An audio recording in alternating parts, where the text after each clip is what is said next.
today. So after we introduce ourselves, we'll show a short video that was created by my son, Daniel Smith, in 2021, and then in 2022, we created another one, which Tyreek actually played in on teen dating violence. One of the videos did really good on YouTube, which we were really surprised because we did about solid colleges, universities, they use our content to bring awareness to teen dating violence. We want to ask you a few questions. We want you on the list of people we do our game prizes. So make sure y'all listen up, really get this information. The reason why we get all these cash prizes is because we really want y'all to really pay attention. And we know that money talks, right? Who like money? Who don't like money with that? You don't like money?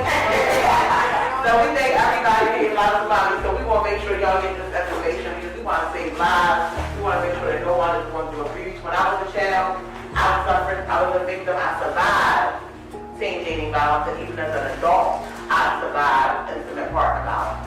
I also survived human trafficking.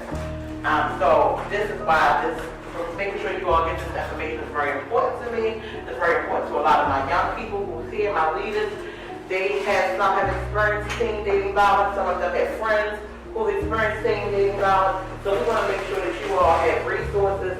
And when you leave here today, each and every one of you have at least 3 numbers that you can call if you or someone you know is affected by teen dating violence. And it's real. All 8 of you, at least one of you, or more, is experiencing teen dating violence.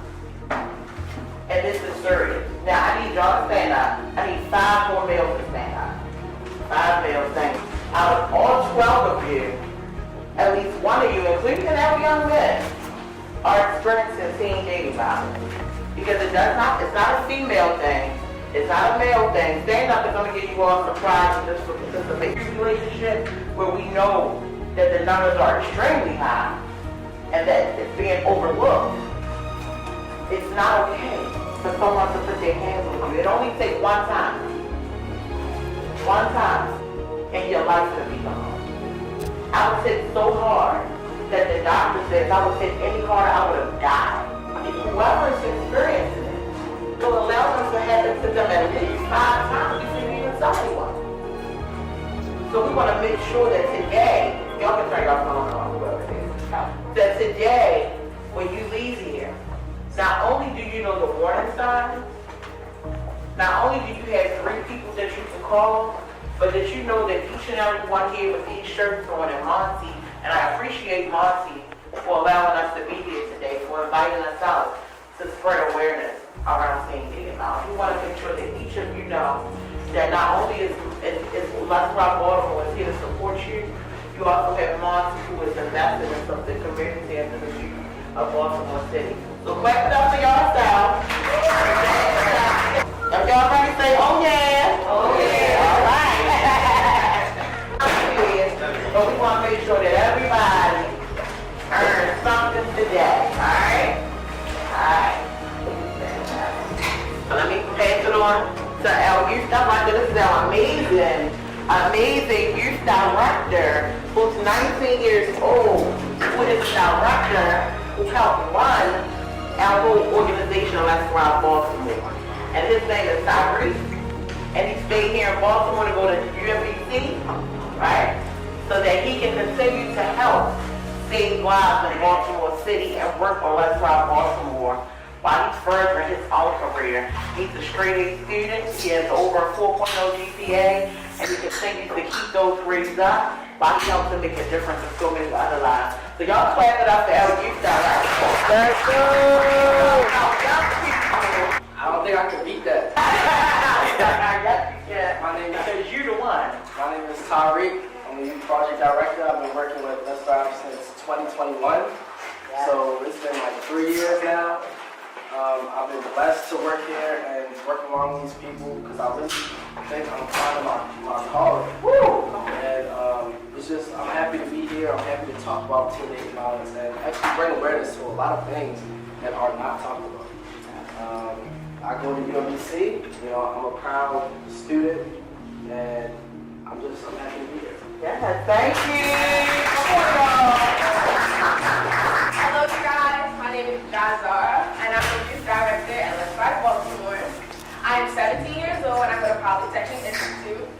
I've been a part of the program probably a little over a year now. I was a part of the program before I was a regular part of the program. I did it for a summer before I had started getting paid, so then I joined officially. I love Let's Thrive.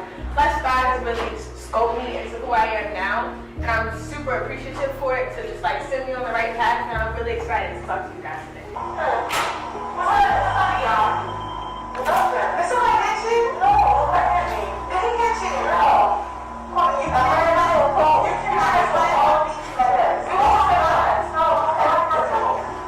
Before we go to part 2, what was the phone number? 1-888. Nope. And the other number? I think it was 1-800-799. Come on, that's it. That's my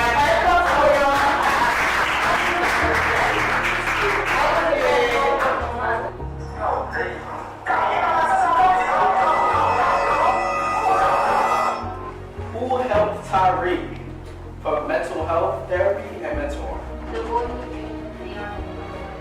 Okay, what was that? We all talking in the first round, right? Do you know what that was? What's that there? On here. Okay, That's one. that's one. Y'all clap it up. Who that? So his answer was physical abuse. Can somebody else give me an example of one version of teenage moms that was shown in the video? And he said physical.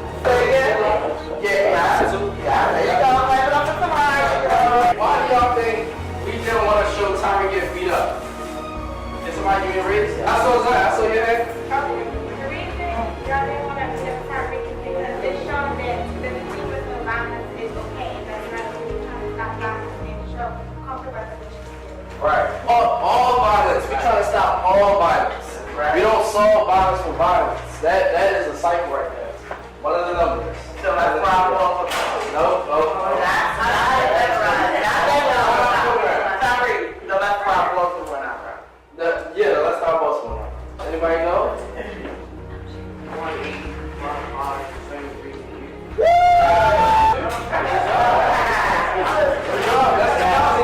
Once you know the signs, that is key in order to prevent teenage violence from happening in the future. The major thing about teenage violence is that a lot of teens go through it without knowing that they're going through it. Name some characteristics that you require in a relationship, and then I'm gonna have 3 more of you to name some characteristics that will make you just throw the whole relationship away.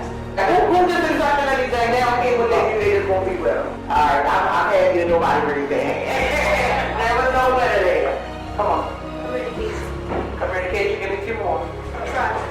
Communication, trust, and honesty. Alright. Communication, respect, and love. Alright. Thank you. Goals, That's right. with their parents and Come on. Okay. I love that. Tell y'all this real quick. I just want to say this because if you messing with a young man and he don't respect his mother and you a young lady, he not gonna respect his. Vice versa. If you messing with a young lady and she disrespecting her father, telling him pass down and all of that, she not gonna respect you. So that is so important, and it's also important for you if you want to be in a relationship with somebody, make sure there's some goals that lays out. Because if they want to be goals, that's just gonna be 2 bombs being together. If you don't have bombs, you become a bomb, and I'm just being real. If you don't want to be a bomb, hang around successful people. I guarantee you it'll rub off on you. You said, that's the point, that's right. You can hold on to anything, ain't my little fishy. You better get up out of there. We're taking to the clinic, and you have to go too, I'm sorry. But don't be jealous because, you don't want to have low self-esteem and everything your partner do is not they cheating. No controlling, no arguing, no lying. No controlling, no argument, no lie. I'm going to talk about overlooked occurrences. Things people don't think about when it comes to teenage violence. I feel like it's a very empowering part of the presentation in itself because it goes unnoticed. It might happen in your face and you might not think anything of it because it's not talked about because you don't categorize it as teen dating violence. And who do y'all think of when y'all think of somebody being involved with teen dating violence? Who do y'all think of as the victim? Who do y'all think? Females? What about you? I saw you. Females? Like Ms. Lisa said, this is not just something that women can fall victim to in relationships. You know, teen dating violence is not always physical, but men face physical teen dating violence too. There's also manipulation, isolation, humiliation. There's different forms that men can go under as well. That people who identify as different genders can go under as well. It is very possible for a man to experience teen dating violence. And I see a lot of young men that, you know, if you've experienced it, maybe you didn't acknowledge it as abuse. Often, when people think teen dating violence, we often think physical, or because physical is an aspect that's more seen. But when it comes to the male aspect of it, they often see more so emotional abuse rather than their women beating on them, or when they do beat on them or hit on them, they don't see it like that because they're less affected by that as women. Tell me what that picture looks like. What does it look like? Friends. Alright, you said friends, what you say? What about you? That's like we men. Alright, that's what it is, that's what it is. And the reason why I put that is because something that we have recently discovered that nobody talks about, and I don't know why it doesn't go untalked about, is teen dating violence regarding LGBTQ relationships. If you are in a same gender relationship, but y'all are still manipulating each other, that doesn't make it no better. It's still teen dating violence. If you hit on each other, that's still teen dating violence. Go to being trustworthy with the information. What is to tell their parents? Like, you know how you don't want to break that code, your friendship, that friend circle? No way, because guess what? If you don't go to your friend's friend or someone that you all trust, a trusted adult, and let them know that your friend is being beat or whatever, being manipulated or controlled or coerced, and then you lose your friend. But if that code gets in the way of protecting them, you get away with the code. You get away with the code. You don't do away with your friend for the code that's supposed to protect them. You do away with what's putting them in danger so that you can protect them. That's what the code is doing. Well, these days the top, at least the ones who got here, I had epiphany, like you're raging and you're stupid, you're less than, just trying to make you feel below yourself so that they can keep you under their control. Is often the emotional manipulation that comes with it, and then it forces you into this cycle to be isolated, to feel like you can't have anybody else but them. So then it just sets you up for failure, and it's especially in a relationship aspect, because it forces you, even if you do get out of the relationship, it forces boundaries. It puts you in a place where you can't open up to people, or where you can't feel comfortable enough to tell somebody, oh, this is what's going on, and that you actually need help in your relationship, because they make you feel as though they're the only person who can help. Can you raise your hand if you've ever felt that you were in a relationship with somebody and they were trying to get you to do something that you weren't supposed to do? I see hands. I see hands. Can you raise your hand if you feel like you didn't do anything wrong, but somebody tried to convince you that you did something wrong, and you end up apologizing? I see hands. Right. I see hands. I see hands. Like Zara was saying, once you start to feel like they take you away from your friends, you want to go play basketball, but she said you can't go play basketball. I don't trust you or whatever. How many people have been in that situation where you're being isolated from your friends? Maybe your family. I don't know what compelled me. I just lost my temper. It's a matter of seeing these things and seeing them quick enough. Like Ms. Sister told us earlier, it takes 5 times of abuse for somebody to even consider abuse, to even recognize it. If somebody showed up for you when it comes to experiencing physical violence. Yeah. Tell them that they shouldn't feel bad. Right. Because, or they shouldn't apologize for being ill. Right. If that makes sense. Right. I like Not that. obeying them. Yeah, recognize that you are a victim. Recognize that you are a victim of teenage violence. What else? Say it again? Trying to talk to them about it. Try to talk to your friend about it. Okay, so if they experiencing it, try to talk to them about it. What else?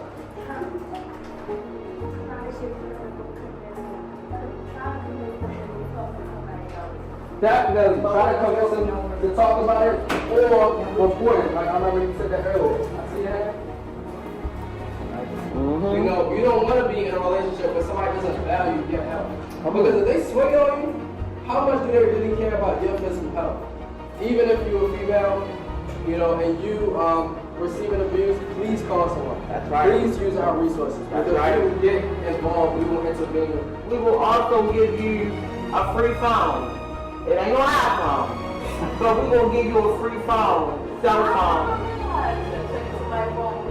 Exactly.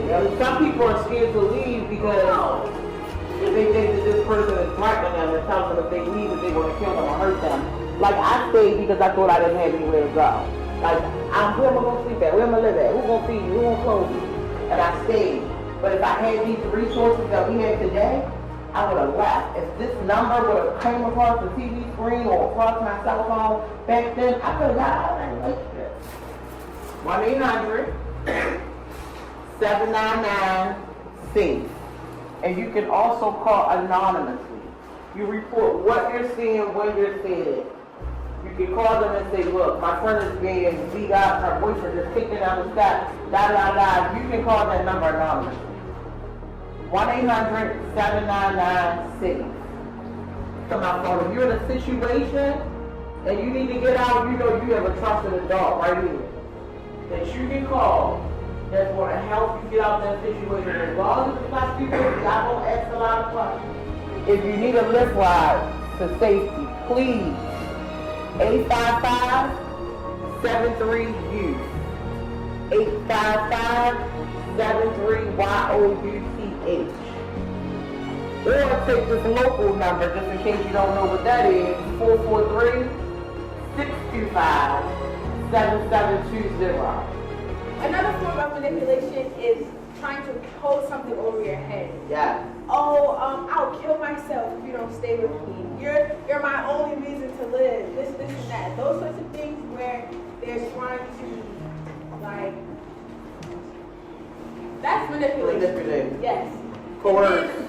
Love bombing. Love bombing is a form of manipulation that people normally don't realize because it starts off with expensive gifts and trips and oh, I love you so much, just showing you everything. It's a very narcissistic trait. Showing you everything, doing everything right. Oh, you are exactly what I need out of the person. And then there's stages to it where they start devaluing you. Now, I showed you, gave you all this love, and I'm going to take it back. I'm going to show you that you're really not worth all of my love and that I can treat you however I want because I gave you all of this. And then after they devalue you, they disassociate and start covering. Now we're not together anymore, but I still want to send you a letter how I miss you every now and then. And I want to go deal with another partner so that I can love bomb them, but I'm still going to tell you, you were my one and only. You were the person I love. Love bombing is very manipulative and very easily overlooked because you're going to enjoy it in the beginning. You're going to be thankful for all these expensive trips and gifts and experiences. But in reality, it's a very hateful, negative thing. Oh, another thing, intensity. When it's like a relationship and they're blowing your phone up and they're like just checking and stalking and all over you to the point where you really feel like you don't have your own personal freedom, that is another problem. The intensity of your relationship and the excessive clinginess. It shows insecurity in the person and it can often lead to negative things. So can everybody raise that right hand with me for a second? And I want you all to repeat after me. And you can call yourself a king or queen, whatever you identify as. That's what you call yourself when I say I am a queen, I am a king. So y'all can repeat after me. Say, I am a queen, or king. I'm a king. Whatever you want to say. I will not allow anyone to put their hands on me. I am first.